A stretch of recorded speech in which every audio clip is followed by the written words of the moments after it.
Welcome back to day 4 of the trading series. In today's video, we're going to be looking at a 1-minute time frame. I was using EUS 30. I'll show you here.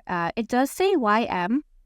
Bear with me. In the last video, you guys did hear that I was also working with futures. So I was managing multiple accounts here.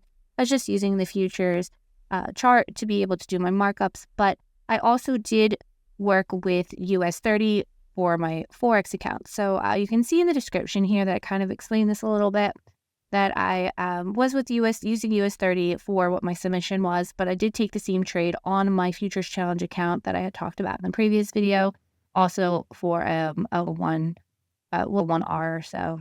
I did have a futures chart up, so I'm managing multiple accounts.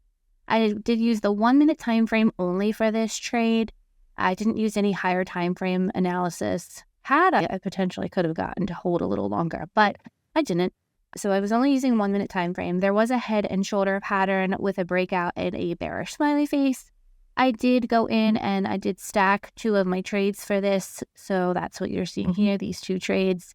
These are considered 1R for me because this was off of the 50K account.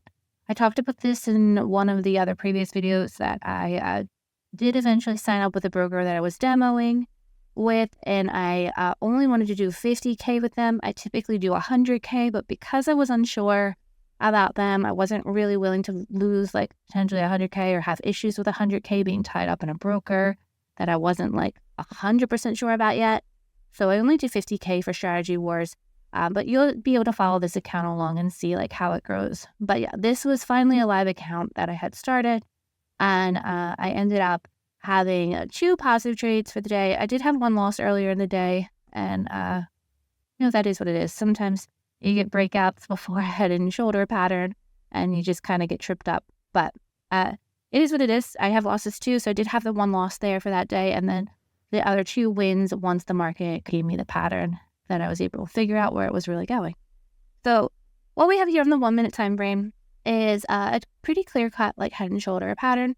So the market does come up, it creates this like first shoulder, pops up, grabs some liquidity up here probably likely, creates a little head, and then makes the second shoulder, and then breaks back down below, and that's usually where you would want to ideally get in on that second shoulder, and that's usually the big sell-off and drop that you'll see.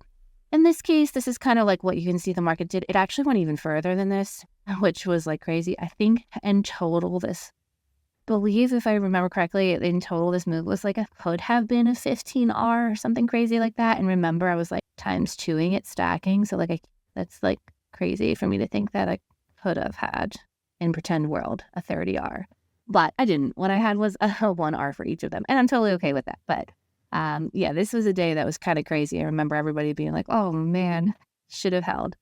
But you never know what the market's going to give you, and you should just take what you know the market is giving you. But you can see here, all these purple lines were just like zones that were marked along the way, and like just watching them hit every one of my zones. It was definitely crazy, but nonetheless, that was this trade. The rationale behind it was pretty simple. This is pretty clear, basic head and shoulder pattern on 1 time frame, so you don't have to worry about multiple time frames all the time if you find that confusing. You can do something very basic. This is like very beginner friendly market structure pattern, and a head and shoulder is one of them, and you will find it on every time frame. In fact, on the higher time frames, you'll usually find them looking a little cleaner. On the 1-minute time frame, they can be a little janky looking, which is what you kind of see here. But they happen on every time frame, and once you can start spotting them, you can definitely use them to your advantage. So I did that. You can see that we had our head and shoulder, and what I waited for was a bearish breakout from it. So I had my bearish smiley face, which gave me my bias to say, hey, let me look for the sell. I was just waiting for a really clean breakout of this level and didn't really get in here.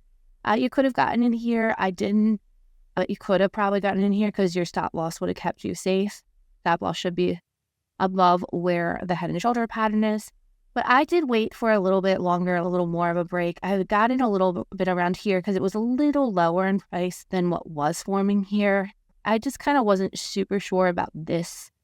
I'll kind of highlight it for you guys when I do the edit, but I'll show you like kind of the zone that I'm talking about. I wasn't so sure about that, so I really kind of wanted to see more pressure put down there, but yeah, I was okay with that. We never got an opposite smiley face to tell me anything else, so I was good with my bearish smiley saying momentum is shifting and the breakout that we had. And then, I just went along and targeted where I had gotten like a good risk to reward. So like I said, I was stacking and took 2 trades.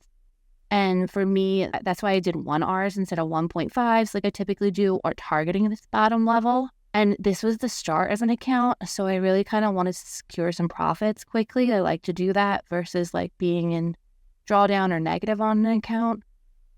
So I only went for 1 R for each of them, which still gave me like 2 R on the account, but it didn't hold for this level, although obviously in hindsight I could have held for a lot of these levels. But yeah, that was my logic there. I went for the higher probability trade in this case because I was starting off the account and I really wanted to have some sort of cushion and profit on there versus like being negative and having to dig yourself out of a hole, because that can really be hard mentally.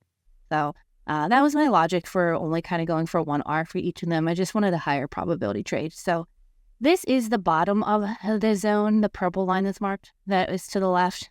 Unfortunately, you can't see it. I apologize. Where I took my take profit was like the top. So this kind of area was like a whole little zone that was marked up. And I went with, like I said, the more probable area, which was like closer to a 1 R. And that's why I took these trades. So that was those trades. That was my day 4. And that was the head and shoulder pattern that you will frequently see throughout the market. So if you see one, definitely mark it up a little bit and see if you can figure out where the proper entry would be, because you'll see them a lot and they can really give you some crazy rewards. Some of them really are huge. You'll see, like I said, this could have been, I think, a 15. It went even further than what you're seeing here in this screenshot. So definitely worth looking into and learning them. And that's it for this video, and I will see you guys in day 5's video.